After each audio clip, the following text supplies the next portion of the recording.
Shalom, Bruchim Habayim to the Kolel Avat Yisrael of San Diego. It is Erev Shabbat Shuvah. We're continuing in Kitzur Shulchan Aruch, Hilchot Kashrut. We're learning about the halachot of the transgressions and prohibitions against eating any kinds of insects, worms, and I'd like to elaborate a little bit since it's Seret Yemei Tshuva and to talk a little bit about the importance of these halachot. So in the Torah, it's repeated many times over and over again about the halachot of says not eating insects and not eating worms. And the Gemara in Mesechet Tet Zayin, Mesechet Makot, Daf Tet Zayin, learns that on Sheretz Ha'of, you mitchayvim sheish lavim. That means 6 different transgressions for flying insects, all in one shot. Al sheretz ha'aretz chamisha. That's if it's on crawling insects. So these worms that we're talking about mostly. So you have 5 different transgressions that a person can transgress, and 5 averot in one shot, in one little thing that comes into his mouth. And things that are swim in the water, 4. So you either have 6 different lavim all in one shot, or 5 for the worms, or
he says here, "Ve'i efshar lizaher milekashel bahem im lo bizrizut gadol." This is the Pri Chadash. It says, "If efshar, it's impossible. You can say I eat kosher. You can say I eat kosher all day long, but he says here, it's impossible not to fail in this area."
the food, it's v'nitmetem bam. It says v'nitmetem bam. That means that the food becomes a part of us. That means that anything disgusting or not kosher that goes into us, it becomes a part of us, and it becomes and people wonder.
Fruits. While they get infested while it's still connected to the tree. So as we learned the last shiur, that fruits that are connected to the tree, that's considered like it's on the land, and the worm must go out of its it says that the that the sheretz hashoretz. So we said that when it becomes prohibited, when it reaches the land, if the fruit is attached to the tree, it's considered it's on the land. Even if it formed, the worm formed inside the fruit, initially formed inside the fruit. If it's connected to the tree, those are the prohibited. That's the prohibited worms. And we said.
Things that are disgusting, if it looks bad, if it looks disgusting, sometimes it doesn't matter if it's kosher, completely kosher or not.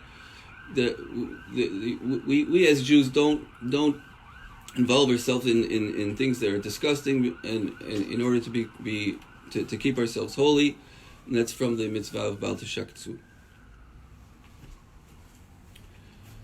So Kol Pri Shedarko Latliya Bo'odo Mechubar, he says that any fruit that is commonly infested when it's still connected to the tree. Im avru alav yud beit chodesh mishenitlash mutar. If it was picked and then 1 year passed, so it would be okay. Those any worms that were inside the fruit would be considered to have disintegrated through after the 1 year time, and therefore anything that was inside the fruit would be mutar. But we continue. Kikol bria she'en bo etzem.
The fruit, and will go into the water.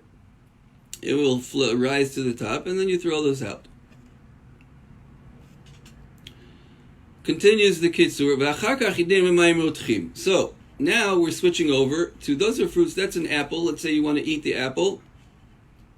You do the procedure we just said above.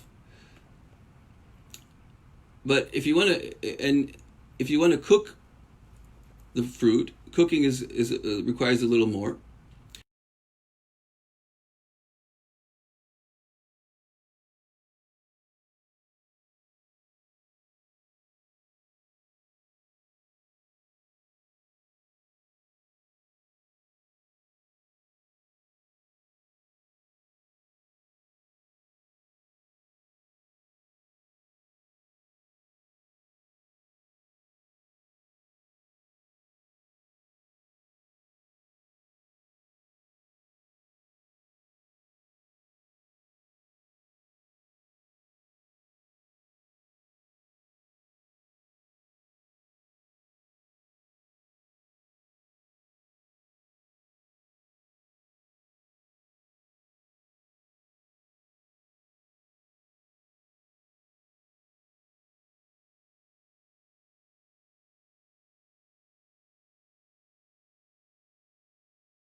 Lamed Vav continues the Kitzur Shulchan Aruch. Kol haperot shetzrichim b'dika. So now we're going into the actual examining of the fruits. How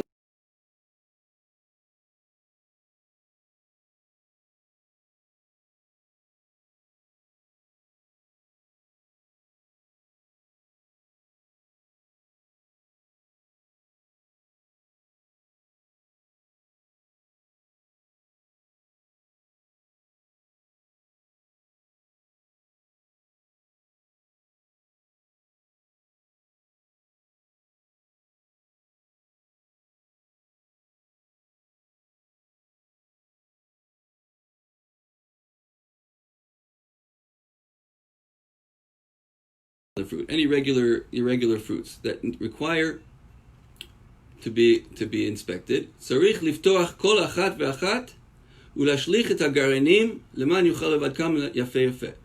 So it's not enough to go through the pile of dates or whatever it is that you're checking. You have to open up each and every one. And we're not going into this seif is not going into which fruits exactly require, when it requires. It's saying if it's something that requires to be examined, you must examine each and every piece.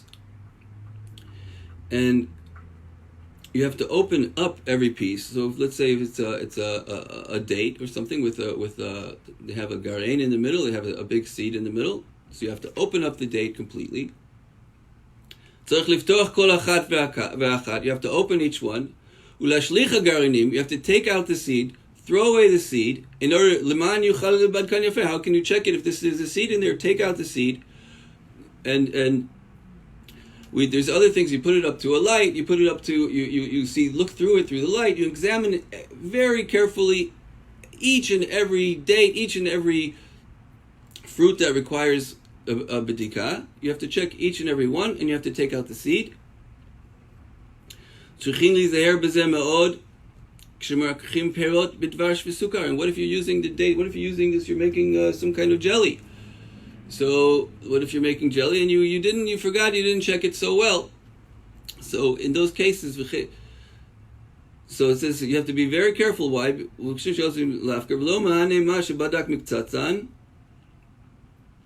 So this the preserves, the jelly, you could spoil a whole batch. You made a whole big bucket of jelly, and now you realize that you were supposed to check each one. You didn't check. You checked the general checking. You didn't do a thorough checking. In that case, in most probability, you have to throw out the whole jug. You have to throw out the entire batch of jelly that you made because you realize that you didn't check it initially properly. What if you checked a few of them and you see there's no worms? This batch of dates, or I'm using an example of dates. This batch, I can see it has no worms. Why? Because I checked a bunch of them. I checked a bunch of them. I didn't see anything, so I can assume. We know there's something in the Torah. It's called rov. We go after the majority. I checked some of them. I checked most of them. No good. It doesn't help the fact that you checked and you saw there was no worms in some of the pieces. Even if you checked the majority, you checked most of the pieces of fruit. Lo mahane, it doesn't help. Ele tzarich livdok kol pri upri. It doesn't help. Rather, you have to check each and every piece of fruit or vegetable that requires. We're talking about lettuce, romaine lettuce, whatever it is. Every leaf, you pick up the leaf, tear it off. Every single leaf has to be checked.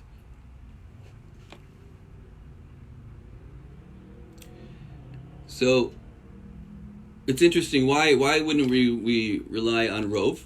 Rov is a Torah thing. It's a majority. We rely on the majority. You check the majority of them. You found nothing. So you can assume the rest. No, we don't rely on that because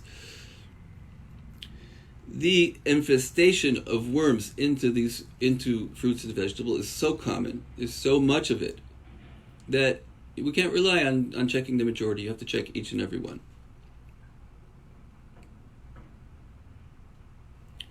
Continuing on, Lamed Zayin. לפעמים נמצא בקמח וכיוצא בו תולעים גדולים ושגיב. Sometimes you find in the flour in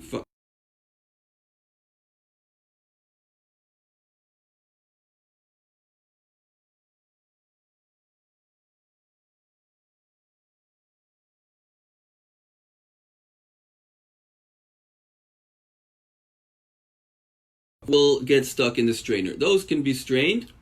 Sagi shemefaneb oto benapa. It's enough to strain the flour. She'ena tolaim ovrim. Those larger worms, they will not go through the sieve, the filter, the sieve that you're filtering the flour through. Aval. Im nimtzeu bo milbin.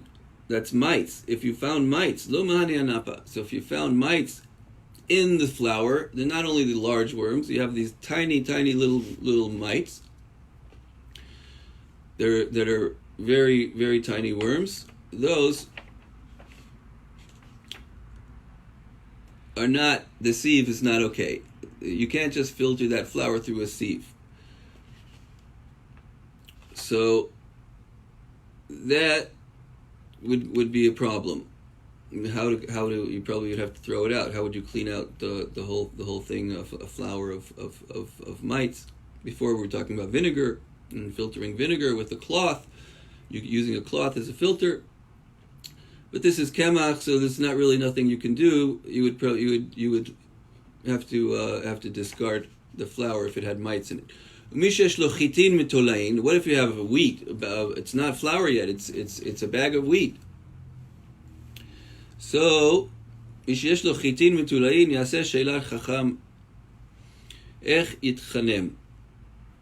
so if you have wheat and the wheat is infested with worms, so there you have to ask a rabbi.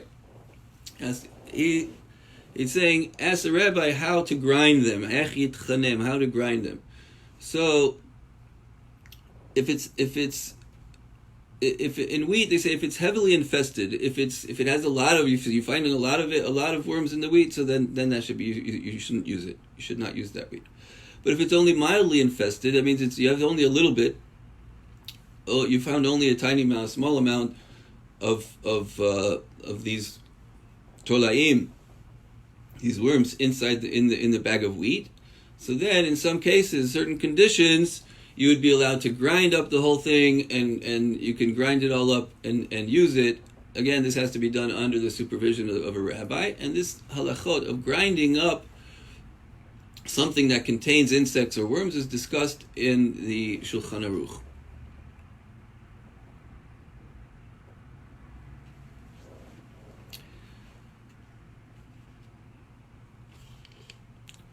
Lamed Chet 38. We continue. So this seif is talking about something that is not kosher, but it looks kosher. So there's this problem over here. Yeah, what should you do with it? So these are also about fruits and vegetables that are not commonly infested. So far we're learning about fruits that are commonly infested. Now about fruits that are not commonly infested. So it's not something that has bugs. It's not something that has to be even checked. Only fruits that are commonly infested that you might find worms, those you have to check. But if there are never worms in those certain kind of fruits, so then those do not have to be checked, and you can go ahead and eat them. So now you have one of those kind of fruits, and yet it's not commonly infested. Usually you're allowed to just eat it, just bite right into it and eat it. But in this case, it is infested. It does have worms. So what would be the halacha of that kind of fruit? So kol davar she'etliya, v'hu davar she'ena derech levod kol mitolaim. Anything that became infested, and it's something that usually you do not check for worms. That means it's usually something you can just go ahead and wash it and eat it. You don't have to check inside. So, but hitliya, kol davar she'itliya, this particular batch of whatever it is, peaches, apples, some kind of fruit that doesn't have to be checked internally. So now you have a problem, because it looks like a perfect piece of fruit that a Jew is allowed to eat without checking, but you happen to know that it does have worms in it. Says the Kitzur Shulchan Aruch, asur lemachro le'akum. Asur lemachro le'akum. You're not allowed to sell it to a non-Jew. Why? A non-Jew, he's allowed. Only the Jews are commanded to stay pure from worms and insects in the Torah. So why not sell it? Sell it to a non-Jew. So not so easy. It's not so simple. That means sometimes if you're talking about what if it's a few boxes of these fruits, and you want to sell it to a goy. He also is in the business So he's in the business. He's gonna sell it. If he sells it, a Jew could buy it. He's gonna buy these apples. A Jew's gonna buy the apple, and he might come to eat the apple that was infested without knowing, because he's allowed to eat it without checking. So that is a problem, and we see from here.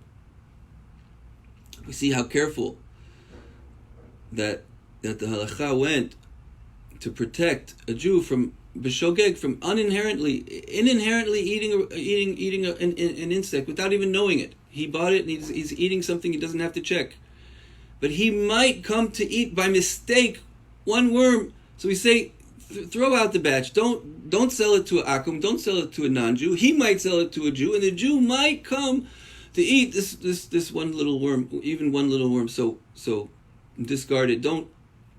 Well, we'll see. You don't have to discard it. There's something you can do with it. There's still something you can still do.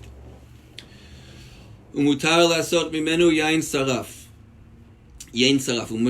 You're allowed to make whiskey from these fruits. We talk about the whiskey. Whiskey is made from making whiskey from something that contains worms. That's not this halacha. But obviously, when he's saying here that whiskey is something that you would be allowed to make from the fruits, even though they were infested.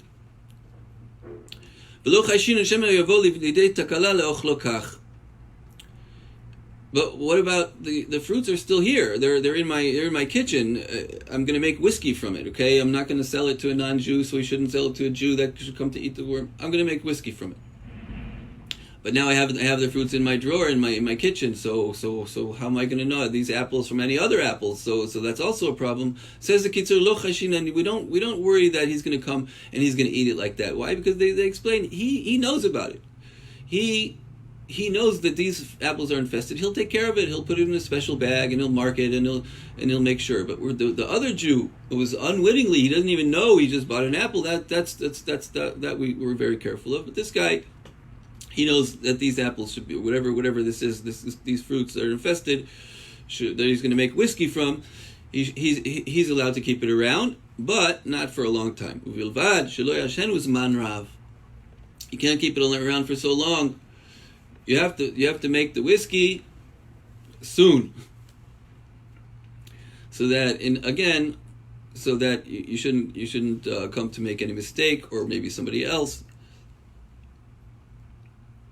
And the Taz in Shulchan Aruch actually prohibits, makes you should throw away their infested fruits.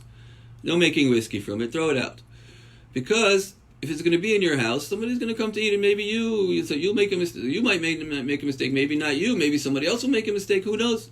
It's a very, very dangerous thing to have in the house, even though you want to make whiskey. So the Taz does not allow what the Kitzur Shulchan Aruch is saying here, that you could keep it around and make whiskey from it. So just to go a little bit into the whiskey of the yain saraf. So this whiskey is being made from infested fruit. So what's the story there? So the Taz again in the Shulchan Aruch explains, this whiskey will have the taste of the grain. It will not have the taste of the kernels. That's just a fact. The whiskey won't taste like the kernels. The kernels will. So this was in the wheat. Sorry.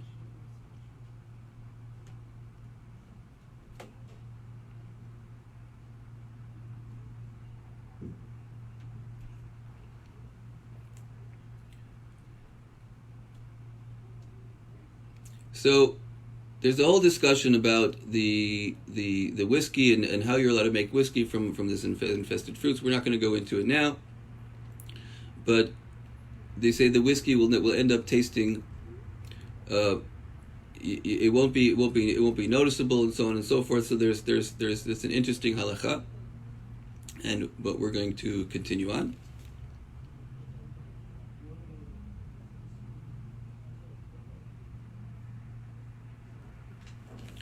So this is the last seif that we'll learn for today. Lamed Tet. Harbe minei yerakot shemuchzakin betolaim. So this is what we said in the beginning, that there's even some fruits and vegetables that people don't eat at all. Jewish people, they're careful, and they just won't eat those kind of fruits at all. This Seif also touches on use of insecticides, which do help very much the situation, but we don't know, we're not sure. I mean, if something had insecticide, that means they sprayed the trees, so that could cause it that you don't have to check it because there won't be insects on it because it was sprayed. But then you have to know not all trees are sprayed, not all batches were come from insecticide that they had insecticide. Some do, some don't, and you're going to come to a situation where you could be makel, you could be go too easy on fruits that were not sprayed, and then you won't make a difference, and then you could come to takala, you could come to transgress. So let's start this last seif. Harbe minei yerakot shemuchzakin betolaim. There are many types of vegetables that are commonly infested. That means there's some vegetables, they almost always have some kind of insects, some kind of worms in them. V'ech shemuchzakim b'milban, and some are commonly infested with mites. Uma she'anashim amrot shemehavim et hayarak be'esh eino mo'il. And that, he says here, that which I guess this was a common phrase that ladies are the ones taking care of the kitchens, and this was the type of insecticide that they did. They would singe the fruits. They would take a fire and they would singe the fruits or the salads, the vegetables.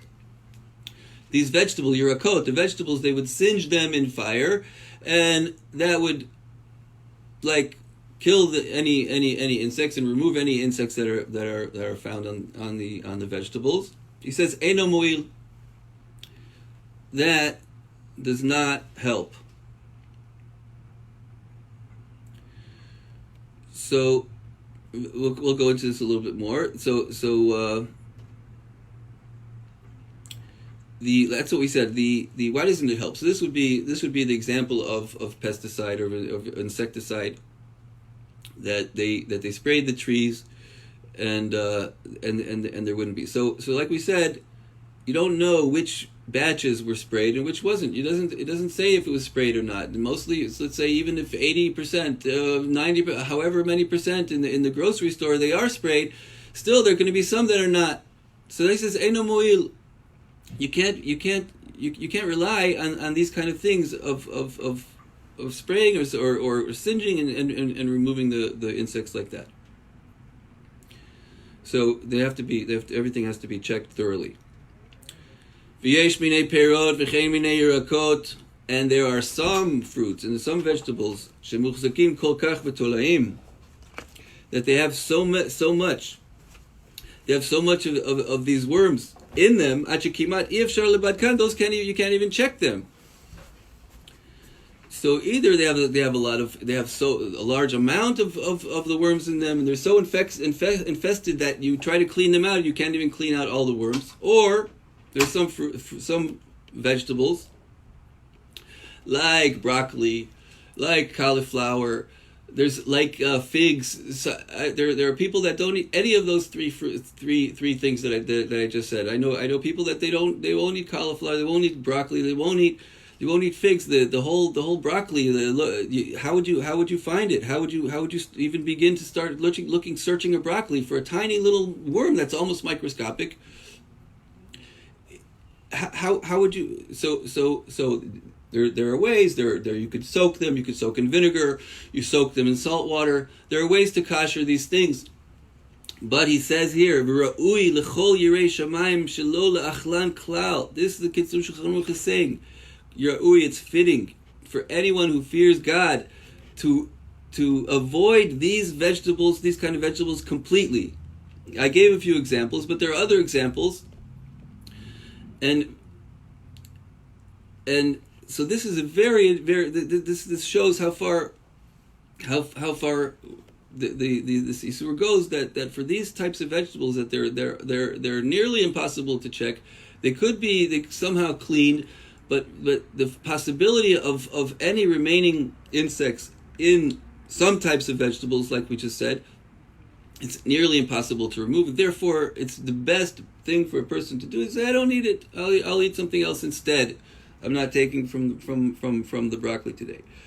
There is just to mention in Jewish communities, in the kosher stores, and there's something called bodek, and there's new that hydroponic ways of making broccoli and cauliflower and these kind of things, that they can make it in a way, and it's very expensive, and it's hydroponic. It's made inside in water. It never saw the outside. It's impossible that there would be a worm in this thing, and they make broccoli in that way, and they sell it for a very high price. And it's sealed in a thing, and it's called kosher bodek. And that's one possible way that even if you don't want to eat broccoli, say I don't eat broccoli or cauliflower. Generally, I don't eat it. But if it's bodek, you have bodek somehow you got some kind of either bodek or a competing brand, that they do this procedure, that they grow the fruits and the vegetables in a way that they're impossible. There couldn't be any insects. So those I can eat. Though a person could say those. But if it's all other cauliflower, or broccoli, figs, or these kind of things that they're almost impossible to check, I don't eat them. I'll skip it. That's what he says a person should say. A God-fearing person should say, I'll skip those fruits, those vegetables. When you finishes off here, v'yesh minei peirot shegaranim muchzakim b'tolaim. There's some fruits where do the worms go? In the seed, in the pit. They're in the pit. So, v'asur le'achlo. So that pit you have to throw out. Don't eat the seed of the fruit either. Thank you very much for listening. We're going to stop here, and we'll continue. B'ezrat Hashem, we're continuing in the halachot of malachot asurot, and forbidden foods, and we'd like to wish you a Shabbat Shalom. Thank you very much.